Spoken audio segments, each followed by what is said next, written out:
Good afternoon, everyone. This is PreMarket Prep at the close. Spencer Israel, Joel Elconin, and Mitch Hotch with you for the final, call it 19 and a half minutes or 18 and a half minutes of today's trading session. Joel, kind of a quiet day. One of those days where it was like a very slight rotation from growth into value. The IWM is outperforming the S&P today, but not really by that much.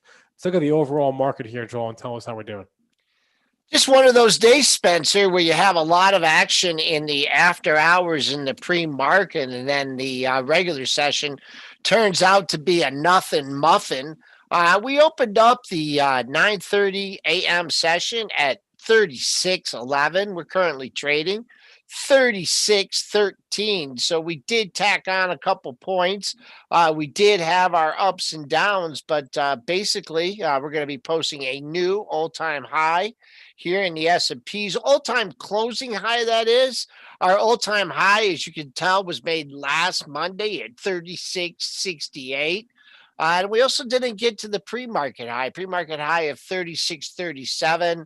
I think early in the session, people were looking, oh, is this going to be the rug pull that you had last Monday? And it wasn't like that. A little bit more of a choppy session. Definitely saw some profit taking coming in. Crude backed off its early morning highs in the $42 area, but that's still nice in the green by $1.17 at 41.30. Gold hanging out under 2,000 at that's down $1 at 1885.20. Silver, that's going in the opposite direction. That's up a dime here, or excuse me, up a penny at 24.78.5. And don't look now, but closing in on the $17,000 handle. That's Bitcoin. That's up $615 at 16,885. That's the futures. All right, a couple items we didn't get to on this morning's show. We missed this one, but HT Supply got taken out. They're going off the board here. Home Depot announced they're acquiring HD Supply this morning via cash tender offer at $56 a share. This is funny because Bloomberg actually reported that it was Lowe's sniffing around HD Supply. Oh, that's what it was. It was okay. a week. It was like a week ago, and HD Supply came out and outright denied it. They said Lowe's is not in discussions with HD Supply, and we have no plans to pursue a transaction with them. Well, if they had been a little more forthcoming, actually, that was Lowe's that said that. HD Supply, turns out, was getting bought by the other guys, Home Depot. Interesting here. So there was a rumor, and if you went with that, you did okay. I mean, they denied it on Friday. Home Depot making the acquisition. I guess they perceive them as some competition or eliminating the competition there, or just doing something with their cash, right? I mean, these companies have made, they've added to the bottom line. So maybe the Home HDS has some different locations or different geographics there. Home Depot not doing much on the news. It must not be a big deal for them. That's trading up $1.19 at 278.31. Middle of nowhere here, and I know that has earnings. Just kind of digest that break from last Monday, kind of just in the middle of Monday's range, 270, like the 286. So really not much to tell you there about Home Depot. Let's see how Lowe's is trading today. S&P's get a little jump here. Going into the final stanza, we are now moving back up towards 36.20. Lowe's having a good day here. Got hit on Monday, a little bit slower of a recovery than the market, but trying to work its way through that big red bar last Monday. Certainly not the reaction in this stock that you had last Monday when all the fireworks went off with the Pfizer vaccine. All right, we got to talk about Lordstown Motors here, ticker RIDE. They had a PR out this morning. They said they're beginning production of the Endurance in September of next year. They're increasing their headcount from 250 to 1,500 by the end of next year as well.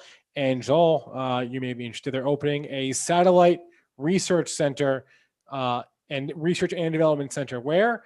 In Farmington Hills, Michigan, which is where I live. Oh, So nice, if nice. I leave you all, it is to go to work at Lordstown. But they have not yet responded to my inquiries. Inquiry. And what else did they say? They also said that they have 50,000 pre-orders for their endurance. And what is that? Is that a truck? Is that a car? Yeah, it's the It's a pickup car. truck. It's the pickup It's a truck. pickup truck. Okay. Not really in the market for a pickup truck, but I will check it out. Bottom at the $13 area, beginning the month, and nice move up here, clearing 2021, trying to get over 22. We hit 22.43 earlier in the session. Let's see what happens. You got an area of three highs just above this.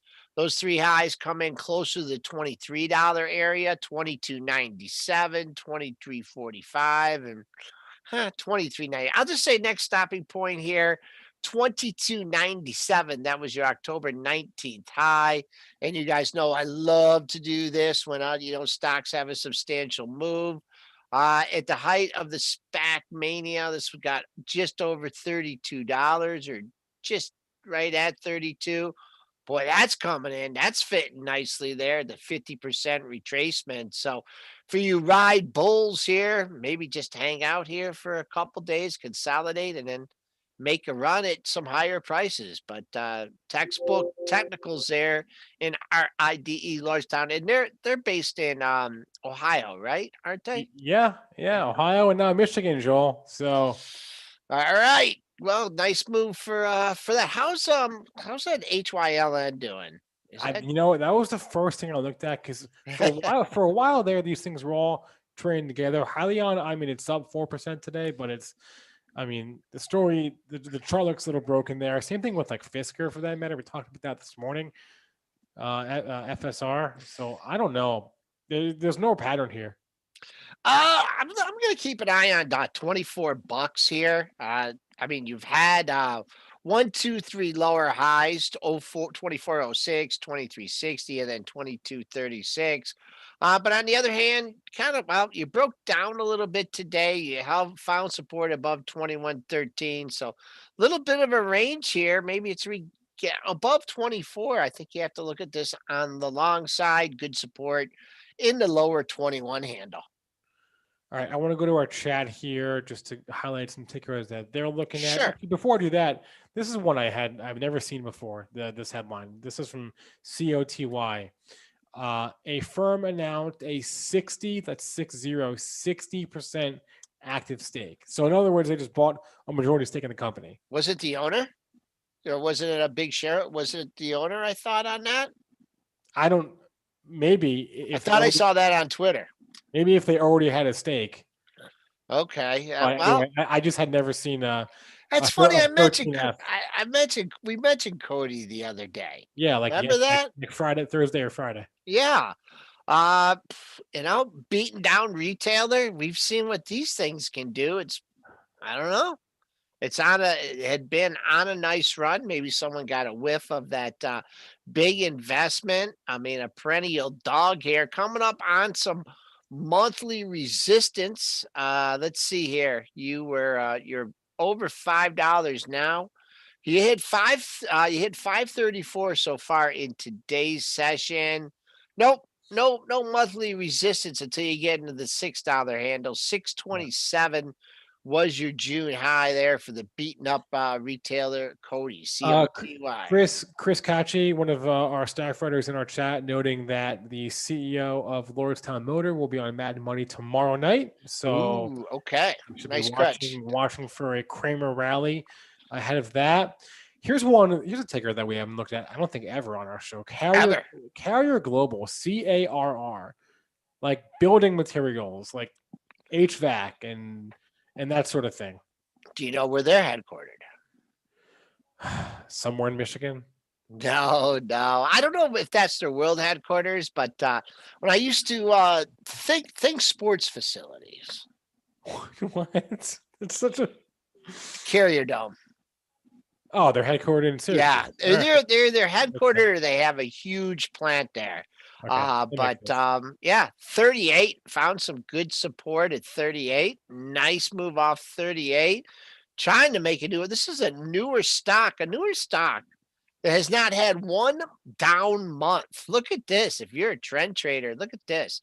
This IPO'd or re-IPO'd in July, it looks like, or earlier in that. Let's see here. June, April. And what a textbook pattern here. Just making a new monthly high every month, higher, higher, higher. Had matching highs. I don't know. I mean, hold on this one until you get a red monthly bar, and it does not look like it's going to be in November. All right. We didn't even look at Moderna yet. That thing just it's sold off at the open. It's again, like you said, Joel. It's been a relatively quiet session overall. Pretty tight trading range today. Sell the news, yeah. This had a couple peaks above 105, closer to 106 in the pre-market. When we were talking about it, it had backed off. I believed it was still up near that area, but just profit taking, new all-time high, gap and go, sell the news and Moderna. Let's see. Let's see if it can get off the mat. You definitely don't want to see it start to get into that gap area, but new all-time high, little profit taking in mRNA. And if you're using Pfizer as a indicator for this one, not good. Another bad day for Pfizer. Good day on Friday. Got some news just with the general vaccine feeling, but it got hit today and getting very close to this gap area that was created by that news last Friday. You get down to 36. Wow, you got really close today. In order to fill that gap, you had to get to 36.72. You got to 36.85 in today's session. So, hey, many may just be considering that a gap fill. Maybe Pfizer can turn back up. I don't know if they're going to have as good a news as they had last week. I don't know what other drugs they have in the pipeline, but just keep in mind on that. You got a lot of people stuck over the last 5 sessions, and what news will get it back up there? Well, so we've already had Pfizer / BioNTech, and then we had Moderna this morning. What other vaccine candidates are there? There's AstraZeneca, J&J. Actually, someone said J&J today. Yeah, there's AZN and there's J&J, right? Those are kind of like the four furthest along. So, what was the J&J news today? I didn't see any news today. Let me check in No? the pro. Oh yeah, there we go. It was actually overnight. They began the 2-dose phase 3 trial of their vaccine. So J&J, AZN, and Inovio seem like maybe candidates for next Monday based on the last 2. Yeah. Scientists working hard on the weekend. Yeah. Bill Big D, you're right. Palo Alto, that's one we didn't get to this morning. They had earnings, PANW. It was a good report. EPS beat, sales beat, guidance for the current quarter above estimates for the EPS and for the sales, guidance for the entire fiscal year above estimates for the EPS and for the sales. So a guidance beat across the board and an earnings beat for Palo Alto. I believe this was Anne Marie Band's pick of the year. Sure hope she stuck with it when it got close to 120 in March. Found support, same area that it did in June, bottom there in October, bottom there in November, blasted off, taking out the all-time high here. We'll see. Last time it caught a cold, it got up when it got up here, 275.03. That was your former all-time high in August. Here you hit 278.65. Backing not really backing off to end the session. So strong day, and looks like we're going to be closing near the highs. How are we doing here on volume today? For volume, as far as volume goes, if it's a big volume day, that will make me a little bit more bullish. At 1.6 mil Friday, 3 million today. So good volume day. Could see some continued upside in shares of Palo Alto Networks. All right, 3:55 here. Got 5 minutes left in the session just to run through the earnings slate for after the close today. Not many. Baidu and Smile Direct Club are the 2 on my radar. There are other ones out there that may be of interest. GAN reports. Oh, really? IQ reports, but Baidu and SDC are kind of really even Baidu is the only one that really interests me. Baidu sneaking its way up here. Early bullish this morning when it hit 150, 118, backing off just a little bit. So nice run into report.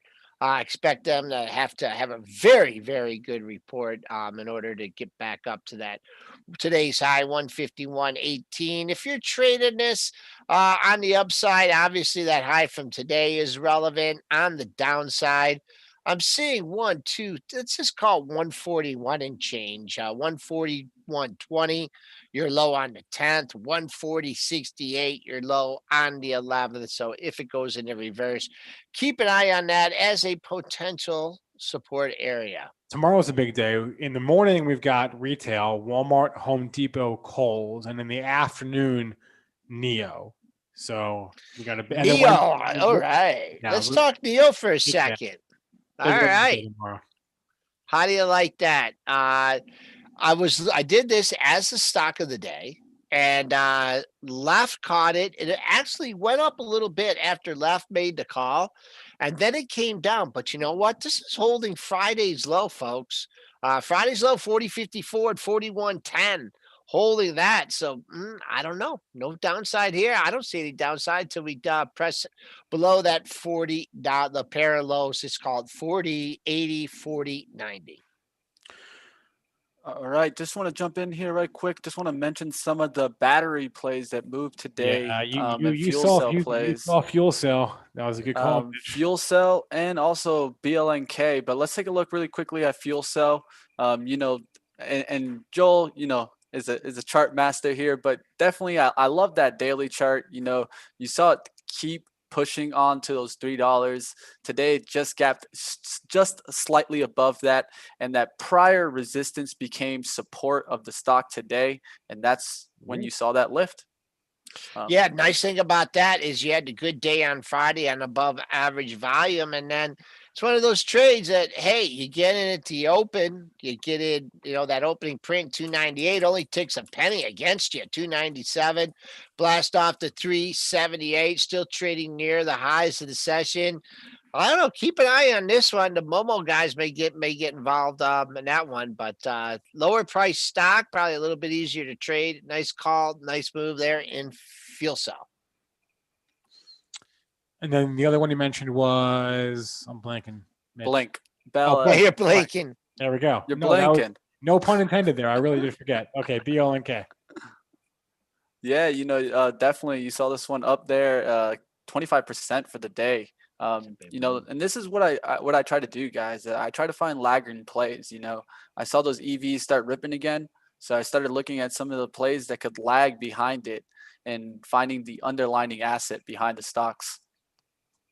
All right, this one kind of same play. If you were active early in the open, boom, $10 open, $9.95 low, and ripped to $12.55, tripling the volume from Friday. Man, this thing looks really juicy. If it can get over 15, you see that monthly high in July at 15. That was your high in 2018. So that's where Blink can get very interesting. Spoos must have had up some buying balances in there. We just blasted up to the highs of the afternoon session. So not saying we didn't open as high. We certainly didn't go as low, but the market likes that news today. Wow. Yeah, really blasting off here. That's quite the closing candle. We just closed at 362.54 on the SPY. So yeah, very nice closing candle today. Again, the final tally is that the IWM up 2.3%. That's almost twice what the SPY was up, maybe a little under twice what SPY was up. So that's the story for the day. That'll be a wrap for us here on Pre-Market Prep at the close. You can catch a replay of this on YouTube, of course. Thanks for all the participation in our chat. Hit that like button. We appreciate all the likes and the super chats and all other types of interaction with us. We love you guys. We appreciate it. Please remember that all the information from our show is meant to be used as informational purposes. I can't talk, only, not for investing or trading advice. I'm going to try, I hope, and do the show from my home tomorrow. We'll see how that works out, but that's the plan at least. And I think that's all I had to say. Was there anything Yeah. else, Mitch? One last thing, guys, if you Yeah. guys want to go ahead and watch some video on getting some tips on day trading, we definitely released a new trading journey that was with beginner trading. That he's a live trader, so definitely check that out. And also, if you guys haven't seen me on the SPACs Attack show at 11 a.m., definitely join.